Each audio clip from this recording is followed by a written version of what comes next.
नमस्कार दोस्तों, स्वागत है आपका भारत न्यूज मीडिया में बड़े खबर के साथ। लॉकडाउन में लद्दाख बॉर्डर से 30 किलोमीटर की दूरी पर चीन कर रहा भारी संख्या में सैनिकों और तोपों की तैनाती। जी हां दोस्तों, नई दिल्ली एजेंसी लद्दाख में भारत चीन विवाद को हल करने के लिए बातचीत के माध्यम से प्रयास चल रहे हैं। इसी बीच चीनी सेना वास्तविक निरंतर रेखा LAC के पास सैन्य शक्ति के निर्माण में जुटी हुई है। वे निरंतर रेखा के पास भारी संख्या में तोपों और पैदल सेना को तैनात कर रहे हैं। जी हाँ दोस्तों, जिससे कुछ ही घंटों में भारतीय क्षेत्र के पास तैनात किया जा सकता है। भारतीय और चीनी पक्ष पूर्वी लद्दाख क्षेत्र में सभी स्थानों पर बटालियन और ब्रिगेड स्तर पर एक दूसरे से बात कर रहे हैं, जिसका अभी तक कोई परिणाम नहीं निकाला है। उसका भी नतीजा हो सकता है। सूत्रों का कहना है कि चीनी जिन स्थानों पर थी किसी भी पोजीशन से पीछे नहीं हट रहे हैं।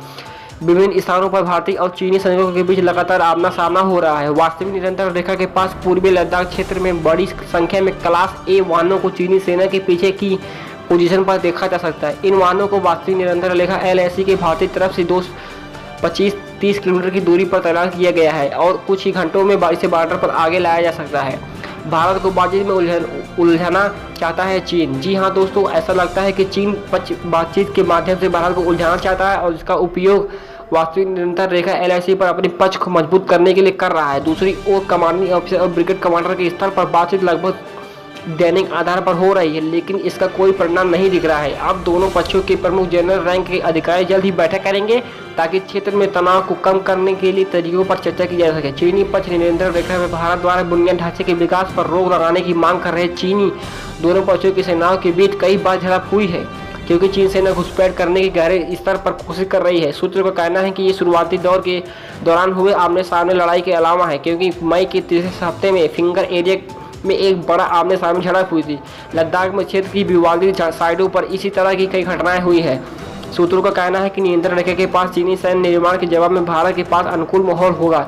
विवाद के शुरुआत चरण में LAC के साथ भारतीय क्षेत्र में कुछ स्थानों पर चीनी सेना 5000 सैनिकों के साथ अधिक तेजी से आगे बढ़ने में सफल रही।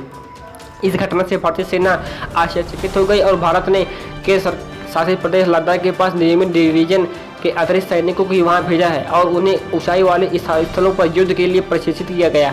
सेना की सामान्य तैनाती जो क्षेत्र में कोरोना महामारी से कुछ हद तक प्रभावित थी, अब लद्दाख में भी होने की लगी है, जहां बड़ी संख्या में सैनिकों के विमान सड़क मार्ग से भेजा गया है। सूत्रों ने कहा कि भारत की सीमाओं की सुरक्षा के संबंध में कई समझौते नहीं किए जाएगा, जबकि भारत शांति की विश्वास करता है।